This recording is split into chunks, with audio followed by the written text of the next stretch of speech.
So assalamu alaikum warahmatullahi. So kun ga a nan wajen wannan shine screen ɗinmu na wayar. So za mu zo mu duba mu nemo MT4 ɗinmu.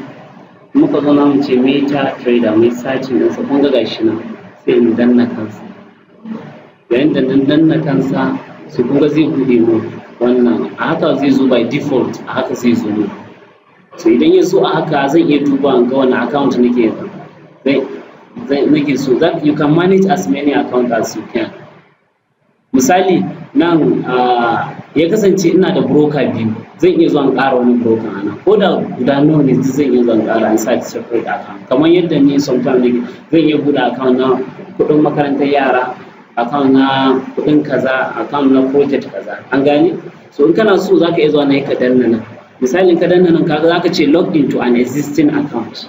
So idan ka danna log into an existing account, idan da IC market kake trading sai ka ce anan sai ka sa IC market. To zaka ga sabobin wayannan servers ne duk sun fito kaga ga demo ga waye da sauransu. Ina tsammanin ina da wani account demo account ne bari in yi amfani da shi ko saboda ku fahimci abin sosai. Ko ya ko gani?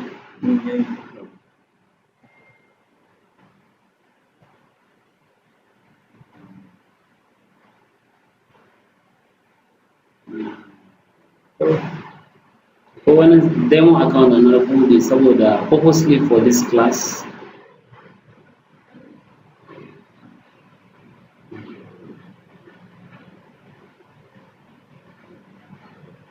Yawwa, so kun ga nan wajen ga server ta nan, ko da yake ba akan wannan wayar ba ce ita. An ɗora na a server demo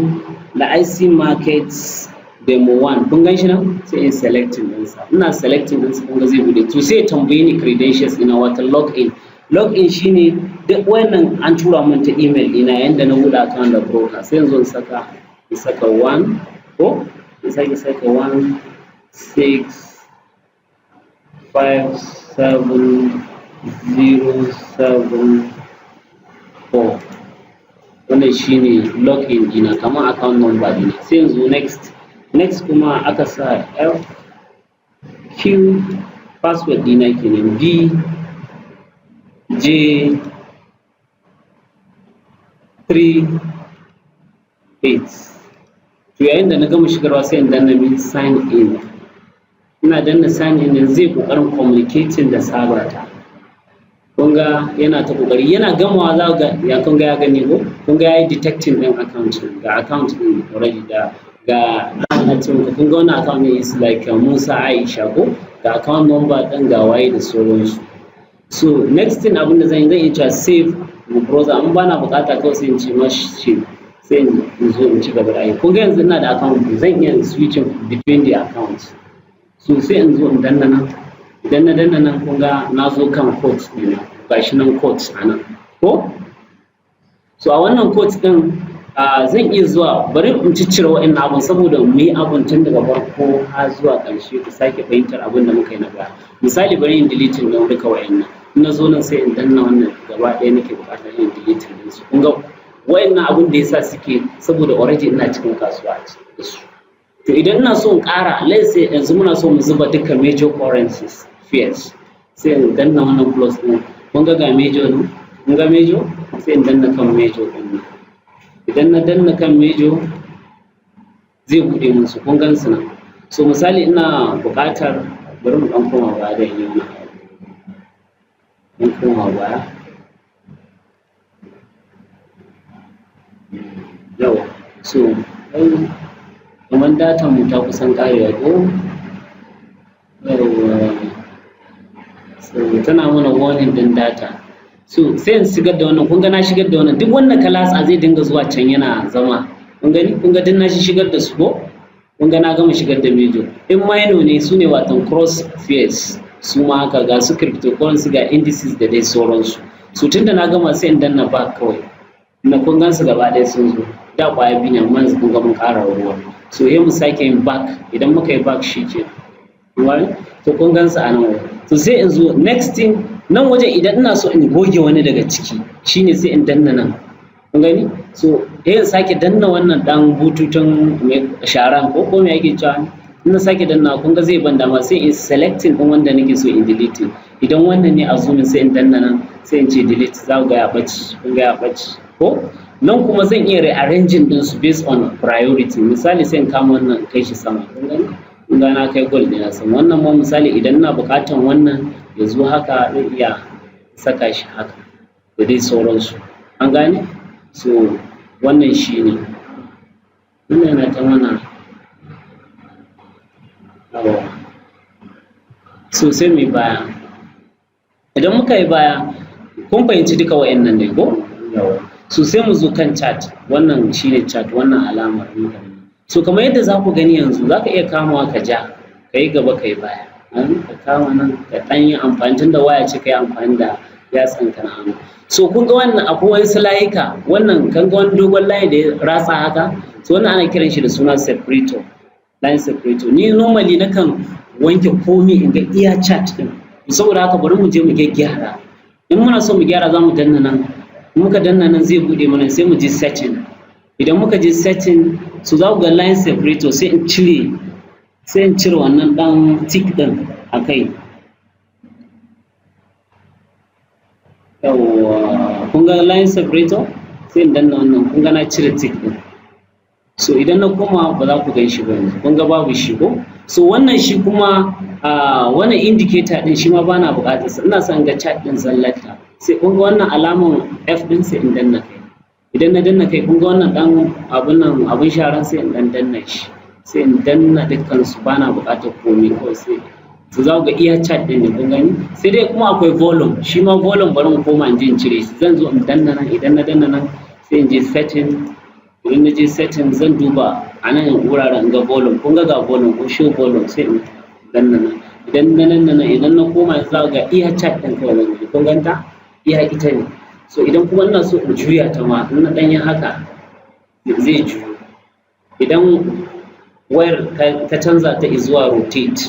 bari mu canza ta zuwa rotate gashi nan kun ga na danna so ina yin haka za ku ga ya juya kun gani ko so wannan shi ne so zan iya amfani da nan in ja chart ɗina gaba ko baya in yi ga history in yi gaba in yi baya ko currently ga inda farashi yake wannan alamar kun ga za ku ga yana blinking kun ga nan ne currently inda farashi yake yanzu instrument ɗina anan ko kuma in ce currency pair ɗina shine euro USD 4 hours chart ko wannan kuma high ɗina wannan current price high low da why wannan abubuwa hudun nan dai da muka yi open close high da low su ne wa'annan prices wannan kuma yana range ne idan farashi kaga daga nan yayi sama ya zo hannun wajen ya nuna mene farashi tashi yake dan ka kalli daga nan wajen za ga 1.20020 ne amma nan ya tashi 1.2992 kaga tashi yayi so amma idan misali daga nan wajen ku kalli nan wajen kaga 1.2650 ne da ya zo nan kaga karewa yayi to idan wannan chart din yayi sama yana nuna cewa farashi tashi yake idan kuma yayi ƙasa yana nuna cewa farashi karewa yake an fahimci chart din sannan kuma nan ƙasa yana nuna maka time ne da date da abubuwan da kaga yanzu currently yau muna 26 ne ko so kaga shi sa ya nuna mana da kuma lokaci amma GMT so idan ina so in canza chart ɗina kuna gani sai in danna kai in na danna kai haka za ga wayansu abubuwa sun mutu da nan na farko bari mu fara da nan kun ga currently muna kan 4 hours ne so zan iya mai da shi 1 minute in na danna kan 1 minute za ga data ɗina zai yi loading in na ce data ina nufin me chart ɗina ko to kun gan shi gashi ya kuma idan ina so in sake canza shi zuwa 5 minutes sai in danna 5 minutes kun ga shi ma zai loda mu zuwa wani 5 minutes chart kun gani so idan ina so in mai da shi 1 hour gashi nan shi ma kun gani idan kuma monthly nake so sai in zo nan sai in dan ja wannan zuwa ƙasa kun gani in na ja shi zuwa nan ƙasa kun ga month sai in danna month zai nuna mu time frames ne kun gani so a monthly ya nuna mun cewa euro daraja ta yi a kasuwa kun gani daraja kuma tana ci gaba da yin daraja a monthly ko so wannan shi ne. So idan ka zo nan ɓangaren kenan, idan ka zo nan ɓangaren kuma misali wannan in kana so ka yi oda, misali wannan sai na gamsu cewa bari in koma ɗan 5 minutes gani, na gamsu cewa ya kamata in shiga wannan kasuwar, na gamsu cewa ya kamata in shiga wannan kasuwar, sai in zo in ce misali wannan plus ɗin sai in latsa shi, idan na latsa shi kaga zai ban option. Na farko shine akwai market executions ko, shi market execution shine ka yarda da wannan farashin da kasuwa ta baka a wannan lokacin. So assuming yanzu wannan kuma kun ga loss size ɗin mu kenan, kuma ka danna da wannan zai ba mu standard loss size. Nan kuma za mu iya amfani da wannan mu ƙara, kun ga ya ƙaru? Za mu yi amfani da wannan mu ƙara kuma again. Nan kuma za mu yi amfani da nan mu rage, kun ga ya ragu ko? So nan ma za mu iya ƙara rage na baya. Idan wannan ne kuma za mu ƙara gaba ɗaya babban namba, wannan kuma decimal ɗinsa. So nan wajen wannan jan layin yana nuna mana cewa stop loss ne, nan kuma yana nuna mana take profit. An gane? So wannan shi ne. So assuming sai muka ga tunda mun ga cewa tana yin daraja muna so mu yi buy, sai mu zo mu execute. Kun ga wannan farashin current price za mu yi execute. Bari ku gani buy. Ya ce ba mu da enough kuɗi a account. Me yasa ya ce ba mu da enough kuɗi? Saboda leverage ɗin mu kun ga ya kawo mu wajen. Currently leverage ɗin da aka ba mu bai da yawa, duk da dai kuɗin ma dala 3,000 ce. An gane? Kun ga yanzu abin da ya nuna ya kawo mu nan ya nuna mana cewa gashi. Currently muna cikin wannan kasuwa kuma tana ba mu negative. An gane? So sai in koma kan chart ɗina, bari in koma kan chart. So ga kan chart ɗin na dawo. So sai yanzu idan ina so in sa indicator wanda duk dama mun riga mun yi, kowa ya fahimta ko? Sai in danna wannan F ɗin, ina so in sa moving average, sai in searching ne moving average. Kun ga moving average ko? Sai in danna kansa. Idan na kansa kaga ya samu nawa? 10 period. So ni kuma normally na kan yi amfani da let's say 200 ne, saboda ina swing trading. Kun ga na sa 200 ko? Sai in danna next. Sai in danna down. To idan na zo nan ma sai in sake danna me? Amma method ɗin moving average ina son exponential ne, sai in zo in danna nan, sai in select exponential method, sai in danna okay. Kun gani? So ina gani yanzu ya hau kai, amma abin da yasa ba gan shi ba saboda muna karamin time frame ne. Bari mu je 4 hours ko daily. To za ka fi ganin sa ne, ka gani? Ka ga ya nuna mana shi har yanzu dai kasuwar sama take. Kun gani? Ya nuna mana har yanzu kasuwar sama take. Ko? So nan shine game da mu. To akwai abubuwa da yawa da duk za ka iya sassakawa. Kun gane ba wai kawai wannan ba. So next thing shine idan misali ina so in jajja layuka. Jan layukan nan da muke yi, misali sai in danna kai, sai in zo in danna wannan alama ko? Na zo kun ga currently kana da ƙwaya ɗaya a kai, sai in zo in ƙara wani in ce ina buƙatan horizontal ne. So in zo kai kun ga ina son, kun ga nan wajen ya nuna min me resistance ne.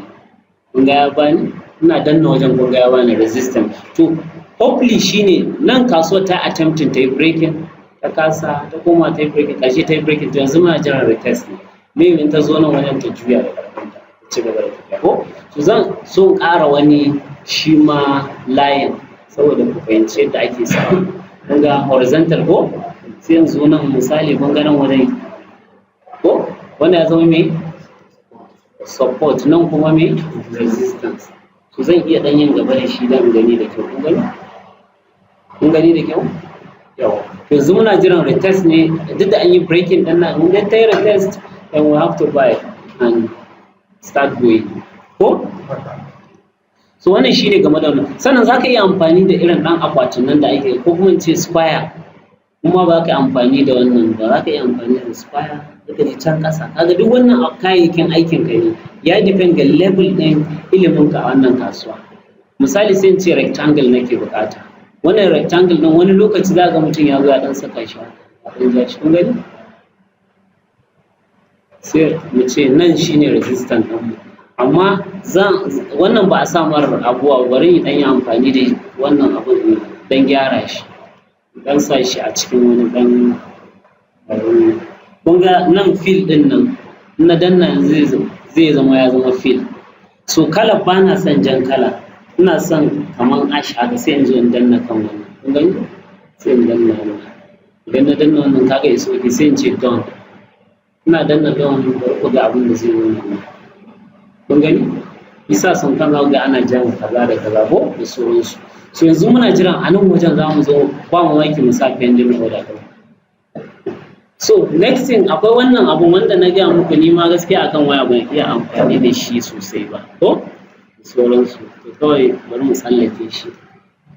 so sai nan chart za mu iya canza chart ɗinmu daga candlestick ya koma mai bar chart bar chart ko kuma daga bar chart ɗin ma mu mai da shi line chart the line chart ko so whichever you like you can turn it to bari mu koma candlestick ɗin mun kara da fatan dai mun fahimci nan wajen to bari mu dan juya wayar tamu mun juya ta ko mun juya ta so yanzu dai mun fahimci wa'annan abai bada ko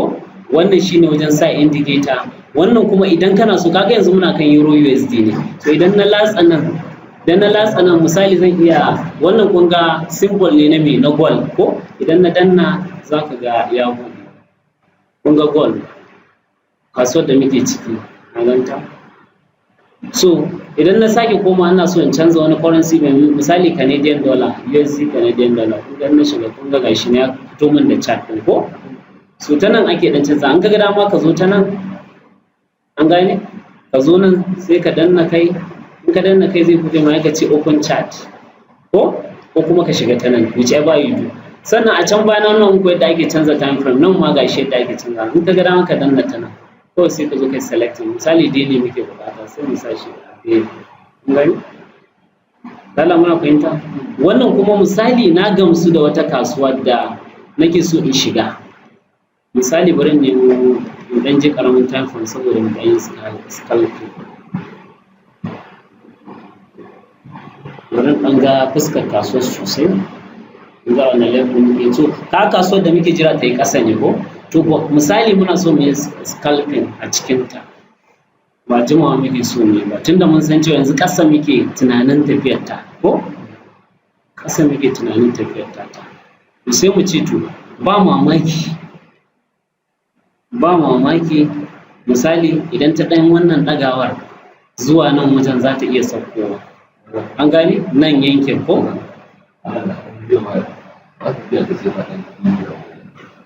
an gane misali sai mu ce misali nan wajen idan muka lura za mu ga cewa kasuwar bari dan ja mana wani dan layuka a nan wajen karamin time frame ne ina ganin 5 minutes ne ko 15 minutes ba ko da mun shiga kasuwa ba wani tasiri zai ba a strength din kun ga nan wajen sai in kama nan sai in ja shi kun gani ko kuma ma zai iya kama daga nan kun gani ko iya saka shi a nan haka gani kaga ya respecting ɗin kwaya biyu ne da sauransu ko so sai iya koma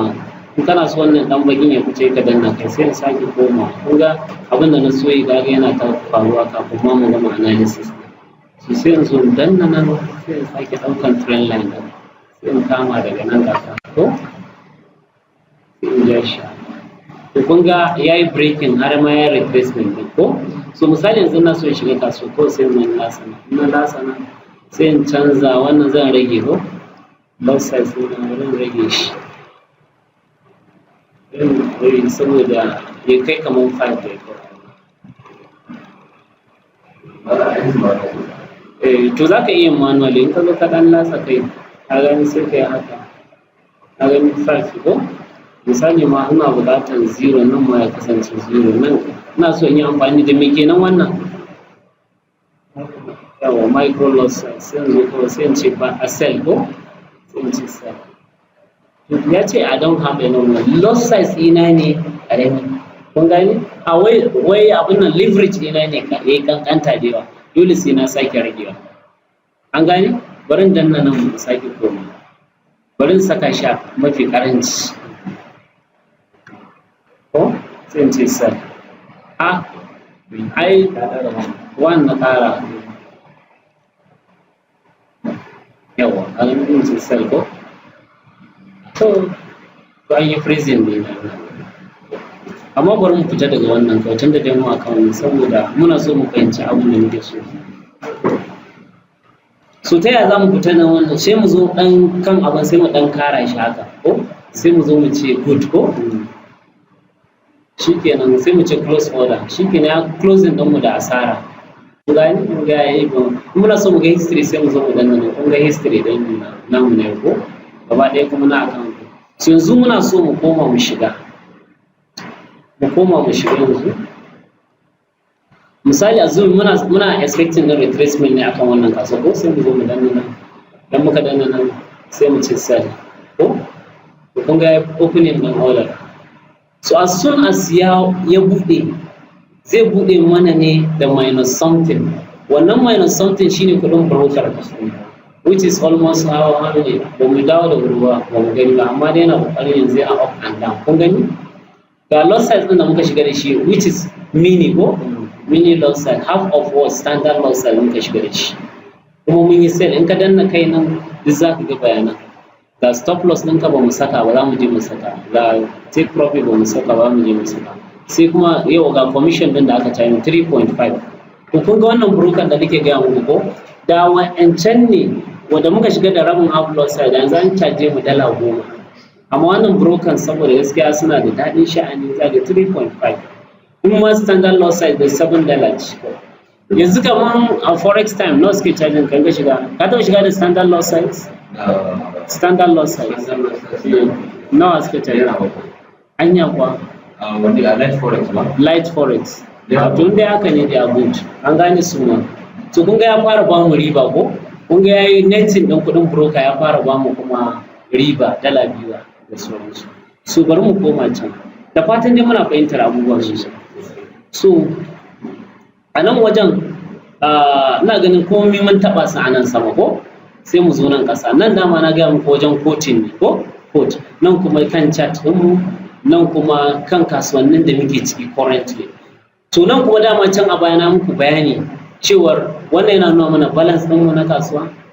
da muke da shi kuɗinmu available kuɗinmu wannan kuma equity kuɗin da muke da shi currently a hannu sannan wannan free margin na nuna muku shi free margin shine bambanci tsakanin wanne margin da free margin misali wannan ka haɗa wannan da wannan zai baka equals to this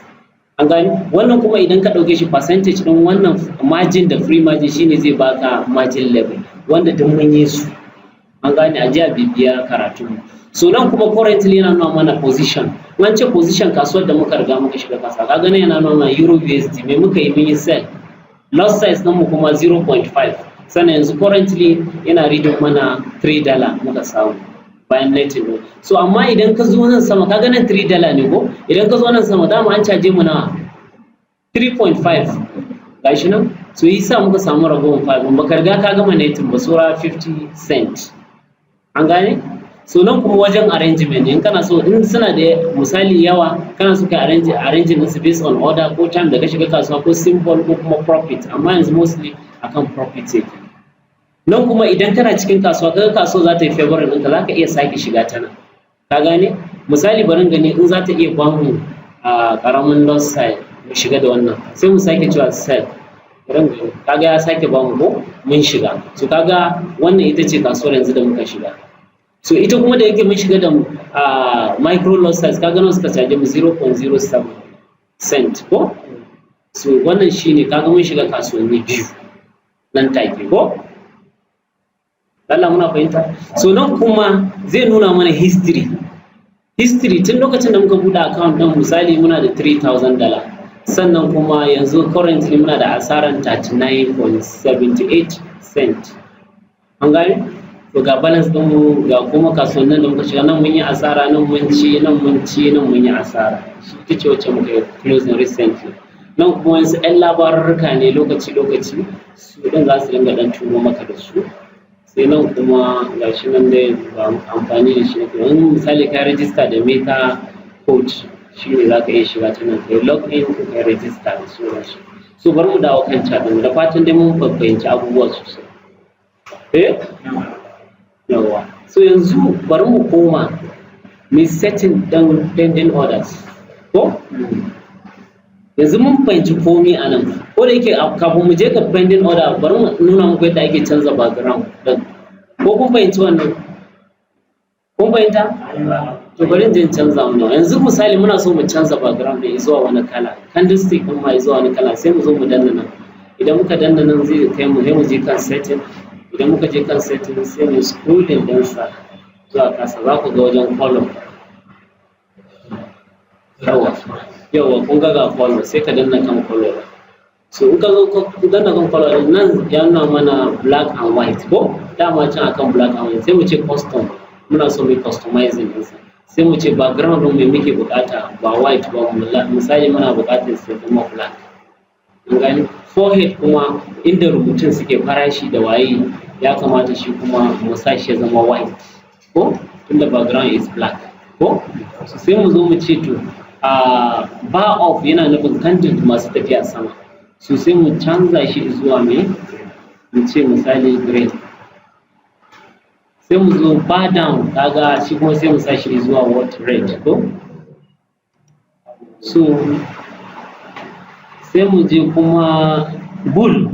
sai mu saka shi ya zama green kenan shi ma ko? Kun gani? Sai mu zo biya, shine ƙasa kenan shi ma, sai mu danna nan. So muka danna kun ga mun gama, sai mu danna done. Yayin da muka danna done muka je za ku komai namu ya canza, kun gani? Wani komai namu ya canza, kasuwar mu kuma ta ci gaba da biyan mu ko? Sauransu. Kun gani? So wannan gidan daren ma in ba na son sa sai in sake komawa can. Idan na koma can sai in je setting. Idan na je setting zan je in duba gray view a wajen color. A wajen color ne kun ga gray sai in canza shi ya koma black tunda background is black ko?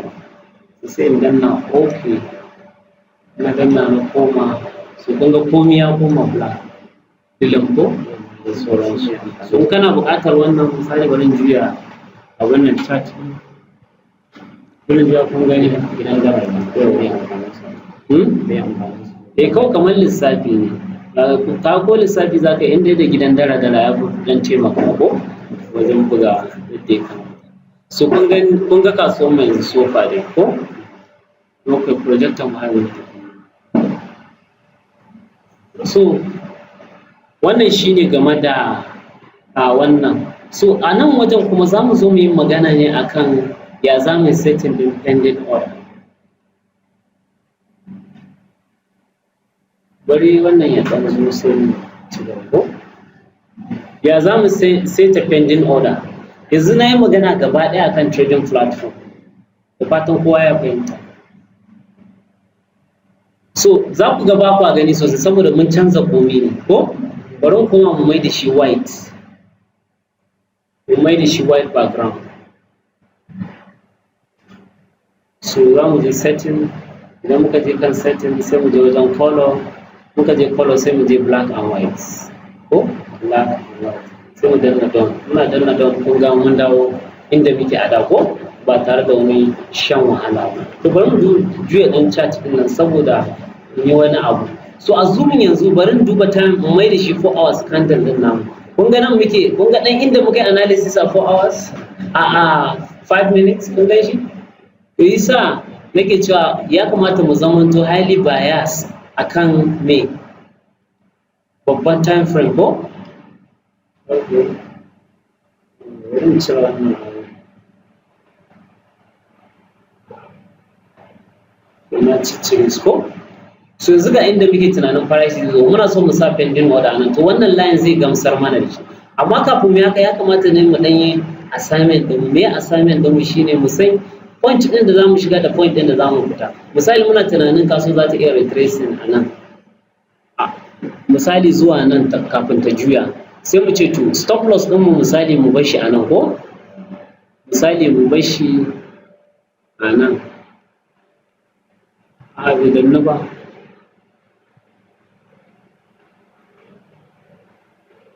Yawwa a nan wajen misali ko tunda kun ga weekly ne idan muka koma 1 hour za ga babbar tafiya ce. Ni ina ganin a nan wajen gaskiya abinda za mu yi ma shorting za mu yi. Selling ɗin da muka yi yayi wadatar. Saboda a nan in muka zo muka yi amfani da Fibonacci bari ku gani. Duk da ba ku yi Fibonacci ba, bari mu je mu yi amfani da Fibonacci ku gani mu ga retracement ɗin da aka yi. Ga Fibonacci na mun dangwalo shi. So assuming yanzu a nan bari ɗan ajiye shi a nan, ajiye shi zan yi fa ga tafiyar. So kun ga tafiyar tamu daga nan ta fara. Daga nan ta fara ko wannan high ɗin ko ga high ɗin mu nan ko sai kuma ina low ɗin mu ga low ɗin mu ko to sai mu gani kaga a wannan tafiyar da aka yi in ma downtrend ne daga nan zuwa nan kaga an yi retracement nawa over 61.8%, kaga akwai retracement akalla ko da zuwa 50 ko 30 something ko da dai sauransu. So a nan wajen tunda mun fahimci haka bari in cire wannan abun saboda it's too complex to your own understanding now. So sai mai da shi 4 hours. So a nan wajen nake son safiyan nan wada, so in na zo na danna kai kun gani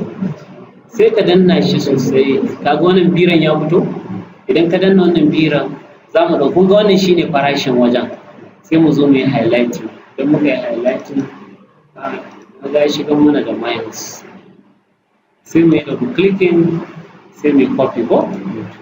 idan muka yi copy sai mu ce done. So in mu zo nan mu ce done, sai mu danna nan sai mu zo nan mu ce wani abu da kawo. So sai mu zo to me muka ce za mu yi buy limit ko sai mu danna kan nan sai mu zo mu danna, kun ga buy limit sai mu ɗauko farashin da muke so mu saka ko kun ga nan wajen 00 sai mu yi double clicking a kai, muka yi double clicking sai mu paste kun ga farashin ya zo ko sai mu ce okay next. So sai mu ce menene please bala, kun ga ya hau ko ya hau, kun ga gashi ma juya mana ya nuna mana, kun ga gashi ko to amma mun sa pending order ba mu sa stop loss take profit ba. Kun ka ga dama ka iya koma ka saka, misali sai in zo in danna kan chart ne ko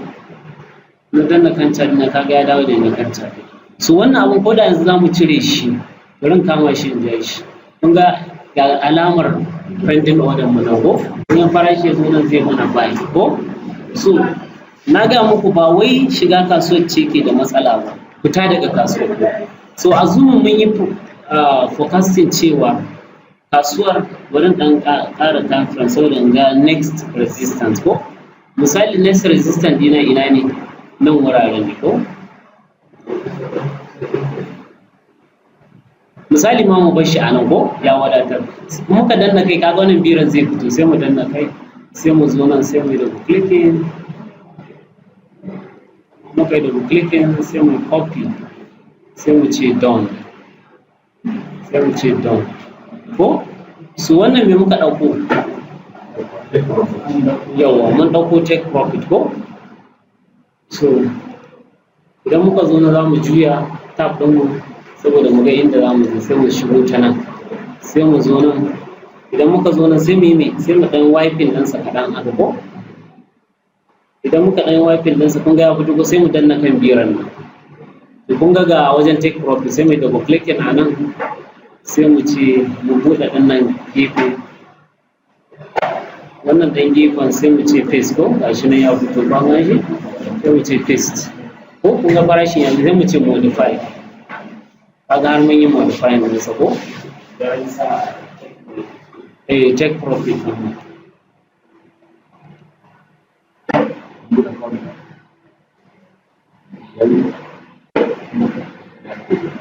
so yanzu za mu koma ko mu duba me za mu koma mu sa stop loss.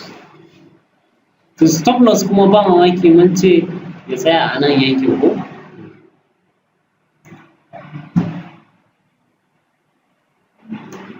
so ga pencil din nan ya fita sai mu danna kan pencil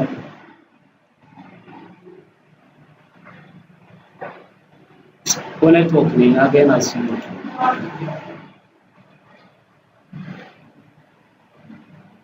da aka tsara yin asama ko a sa da to ina ga ai zai katse mini ba na so ya katse bari gani kun gani bari yin amfani kun gani sai in kwafa idan na kwafa sai in danna don ko sai in koma can idan juya wayar yadda za mu iya gani su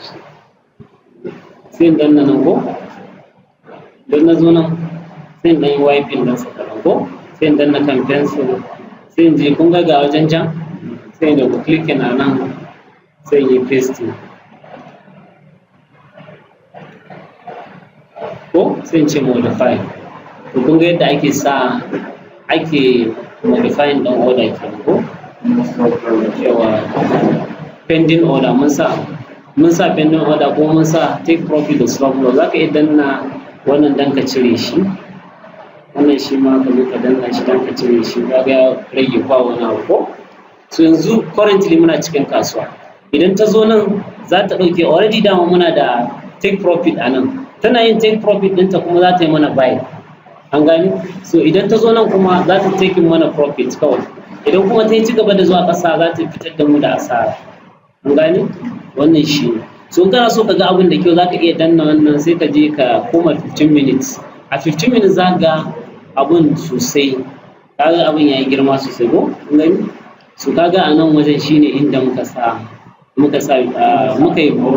buy din mu kaga nan kuma muka sa pending order mu gashi na a cikin layin ne sannan ga stop loss din mu idan kai sama can ga take profit din mu ko so wannan shine game da buy limits sell limit kuma is just opposite of what we've done shin mu sake yin sa shi ma mu yi shi ko kuma kawai mu sai so idan haka ne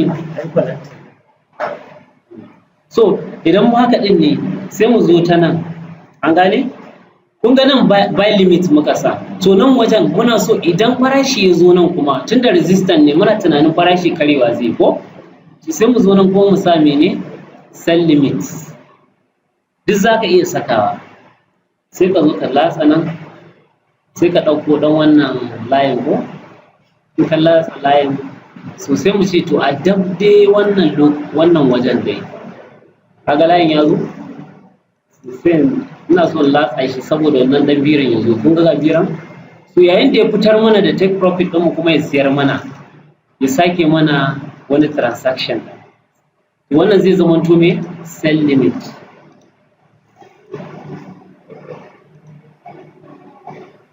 sai mu koma kan can kasuwar tamu sai mu danna nan ko idan muka danna nan so sai mu shiga ta nan sai mu ce mene sell limit sai mu ga wajen farashin sai mu sa dama mun kwakwo farashin mu ko sai mu ce a'a na haula kofi na sake wancan ya goge wancan sai na koma ba kun gani ya koma ba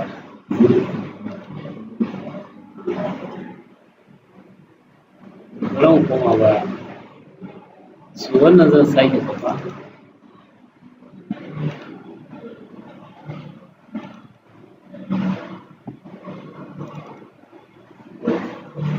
copy sun ce down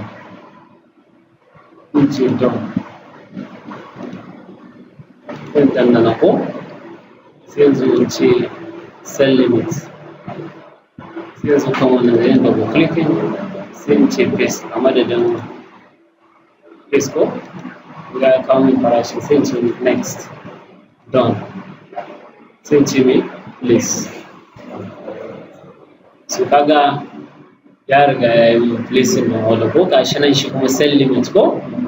to amma ko lura shi za ku ga bai da mene wannan buy limit ne ga sell limit din kaga bai da stop loss take profit ko wannan already ne to bari mu koma mu je mu yi shi ko sai mu danna kan nan da muka danna kan nan sai kawo mu kan chart to sai mu wannan still dai wannan line da za ka iya sake sarrafa shi ka kama shi ka kai shi wani wuri misali idan kasuwar ta ɗan yi sama kaɗan misali zuwa nan ya fitar da mu sai mu kwafa kaga stop loss ne ko sai mu ce copy sai mu ce done sai mu ce done alright, so idan muka zo nan sai mu latsa nan, idan muka latsa nan sell limit za mu ɗauka ko sai mu danna nan sell limit gashi nan, sai mu zo mu ɗan kara gefen nan, idan muka kara gefe ba shi ne nan ba, yau gashi nan sai mu zo pencil ɗin mu ko, so kun ga tunda stop loss muka saka sai mu yi double clicking sai mu paste ko kun ga paste, mun yi pasting sai mu ce modified, so kun ga har mun yi modifying ɗinsa ko, so idan muka je kan sell limit din muka danna ga akwai stop loss, kun ga stop loss ya hau ko, so ran take profit, so shi ma take profit din sai mu sake komawa still, idan muka koma nan still dai wannan da muka ɗauka za mu sake ɗaukar sa sai mu ce to muna buƙatar idan na danna wani abu,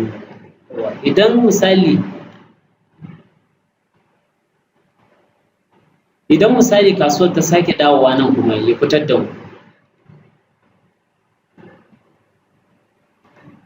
da mu, da me da take profit din, sai mu zo mu ɗauki parameters ɗin wato farashin a wannan level ɗin, mu ɗauka sai mu copy sai mu ce done, sai mu ce done ko, sai mu koma can inda order mu take sai mu danna, in muka danna kun gan shi nan sai mu zo mu ce mene sai mu ɗan yi filtering ɗin sa sai mu danna kan pencil ɗin nan, kun ga nan babu dama can ko, sai mu double clicking, idan muka yi double clicking sai mu shiga ta nan sai mu ce me paste, za ku ga modify sai mu danna kan modify, kun ga order is being modified, shikenan, so kun ga komai mun yi a nan wajen, an gani, so aikin da zan baku shine you should go and make arrangement for buy stop and take stop, buy stop and sell stop ko shine opposite na buy limit da sell limit, so wannan shine insha Allah, da fatan dai mun fahimci kuma yadda ake fita da kasuwa, kaga kamar wannan mun ga mun samu $5 muna buƙatar mu ce sai mu zo mu dan benda haka sai mu ce danna kan wannan alamar sai mu zo mu ce da shi, so za ga mun fitar da riba ko, idan muna so mu ga history sai mu danna nan, kaga ta nan $5 mun cire ta nan take ko da sauransu, so kuma wannan pending order mu suna nan ko nan da shekara nawa ne har sai in farashi ya zo kan, sai kuma in ka ga dama ka zo ka cire, in kana so ka cire kawai ka zo ka yi haka din, sai ka zo ka danna wannan mark, idan ka danna wannan mark sai ka ce delete ko, in ba ka bukata sai ka ce cancel ko ka bar shi ya ci gaba da tafiya. Allah mun fahimta, da fatan dai yau nayi kace-kace da wannan MT4 na waya, so in haka ne ina ganin we are going to stop here. Yawwa sai kuma ɗan jan layuka ko, bari in ƙara mana ɗan sharhi akan jan layi, kun ga kamar daga nan muna so ko ai kana gani a idan kamar ba sai an ga maka haya ne ko, kaga yanzu muna wannan haya ne ko, kaga muna expecting nan akalla lodin nan ko zuwa nan, amma da in ya zo nan to definitely kasuwar akwai yiwuwar za ta iya canza direction ko,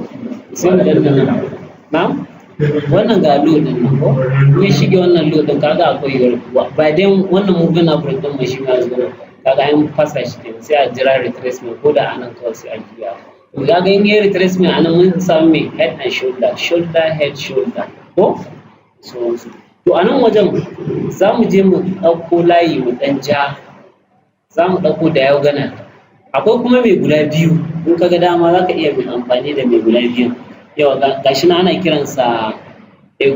equidistant menene channel, sai ka danna kansa, to wannan ka ɗauko ba za ka sha wani wahala ja abin da ka gani guda biyun ne gaba ɗaya, da na sama da na ƙasa, ina ganin wannan za ka iya kama wannan kaɗan jan shi dan haka sosai ko, sai nan ma kaɗan kama shi ka ja shi, mouse ɗin nawa ne batirin ina ganin ya fara ɗan laushi, to ka gani kaga ya ba mu channel ne, channel na mu off trend ko higher low, pending lokacin da akalla abubuwa biyu za mu yi expecting a cewa wannan kasuwar ƙarshen ta ya zo, misali bari mu ɗan ɗauko wani layi, to da muka ɗauko wannan layin sai mu zo mu kara shi a nan, idan kasuwar mu ta zo ta fasa wannan lodin, so mun san cewa akwai yiwuwar wannan tafiyar ta ƙare, za a iya canza ta wata tafiya. So maybe mu expecting ɗinsa daga nan ya zo maybe ya fasa har zuwa nan, maybe ya retracement ya tsaya a nan ko ya tsaya a nan sai a sauka yauwa, ko kuma ya yi kacal kawai ya ci gaba. Amma mostly in dai wannan fatan na akwai yiwuwar za a iya canza wannan trend. Kun gane? So wannan kun ga shine yadda ake jan abunan trend line da sauransu. So kuma ga indicator mun saka ko akwai kuma ɗayan indicator ɗin oscillators da bamu saka ba, bari mu je mu saka. Kun ga kan wannan F ɗin sai mu danna, sai mu zo mu danna kan mene plus, wannan plus ɗin, sai mu nemo oscillators kun gan su nan? To sai mu duba MACD, bari mu sa MACD kawai, so sai mu danna down. So kun ga shi kuma a ƙasan chart yake fitowa, kun gan shi? So ina fatan dai kusan komai na taɓa da Allah. In dai za mu je mu duba abun da idan basira, da fatan Allah yadda za mu fahimci abubuwa sosai. To if that should be the case, I think we can call it a day.